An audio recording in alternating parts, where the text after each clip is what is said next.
Welcome to Centennial Hall, room 1401. This is a quick rundown of how the audio-video system works in this room. Up here at the teacher station we have our touch panel. Our touch panel is going to control just about everything we need. We're on the startup page right now, and there's a little button that says press here to begin. When I press that, it's going to give me the option of whether or not I want to use the projector.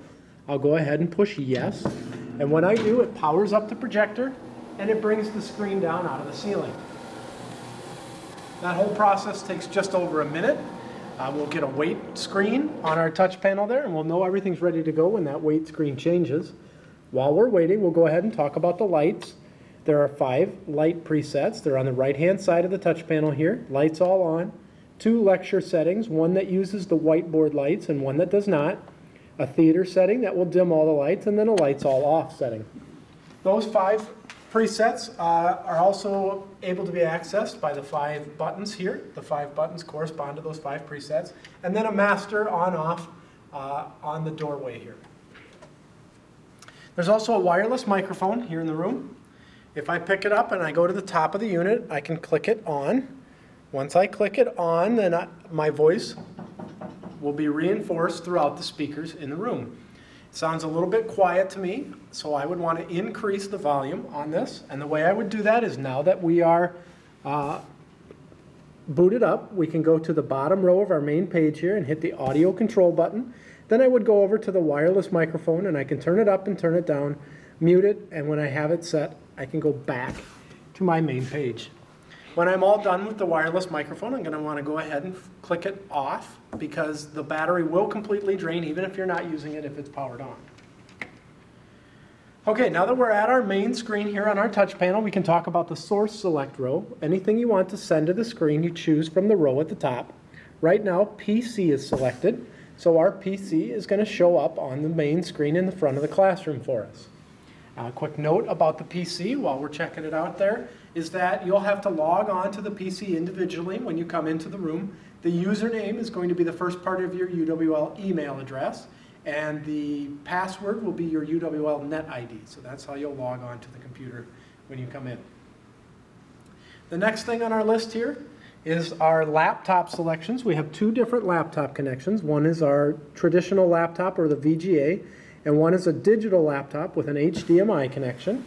And all the cables that you need to make those connections are right here in this cable cubby. There's even a power supply down in there, so you can plug right in. You don't have to rely on your battery. I'll go ahead and hook my laptop up. I'm going to use the VGA connection.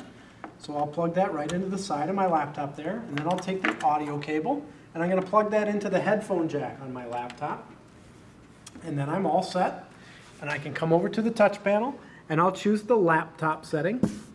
And then my laptop, after it negotiates with the system, should show up on the screen. Now, a quick note, if your laptop doesn't show up, it's probably because your laptop isn't in the correct mode. You can change this mode in the control panel, or on a Windows keyboard, you can hold down the function key and press F8. Then you'll get a little menu, and you'll want to choose the duplicate mode, so that whatever you're showing on your screen is going to show up on the screen in the front. The next thing on our source select list is our Blu-ray player. I go ahead and hit the Blu-ray button. On the left-hand side, I'm going to get the controls for play, stop, rewind. On the right-hand side, I'm going to get our navigation controls and the menu buttons. There's also a full-screen video button here. If I hit that, I can preview what I'm going to show. I'll click back to get back to our main page.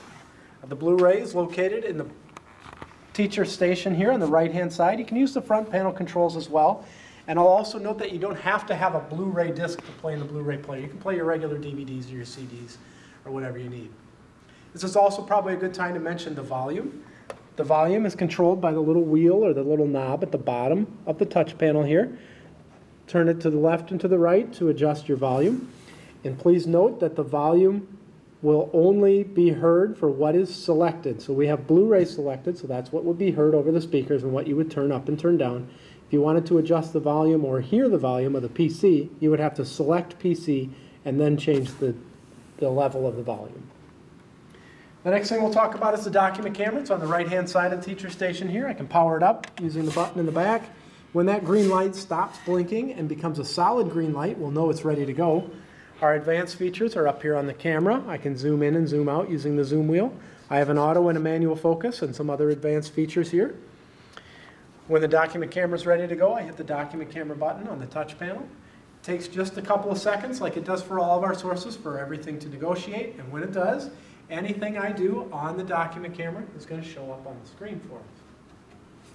The last thing on the source select that we're going to talk about is the auxiliary button here. When I hit the auxiliary button, a sub-menu comes up giving me the choice between S-video and composite video.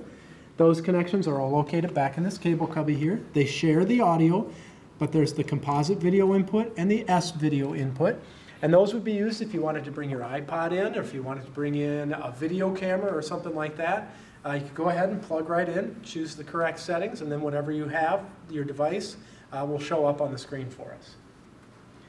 A couple of notes on the things on the left-hand side here. We have a projector power button if for some reason you wanted to power down the projector but leave the system up.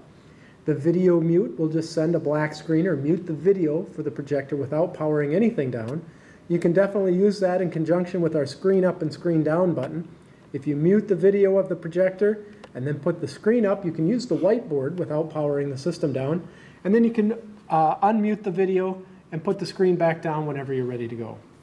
We have a mute button on the left-hand side to mute the microphones, and then we also have a help button. When I press that help button, it gives me the names and phone numbers of a couple of members of the Academic Technology Services staff, and these are the phone numbers that you'll call if you ever had any problems during class or ever needed anything set up or had questions. I can hit the OK button. That's going to get me back to the main screen, and in the bottom right-hand corner, we have a button labeled System Off.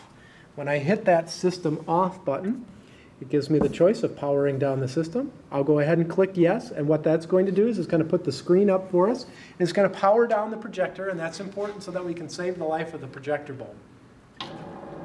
So I'll just remind you one more time that if you have any questions or ever need anything, please contact Academic Technology Services, and we'd be happy to help. Thank you.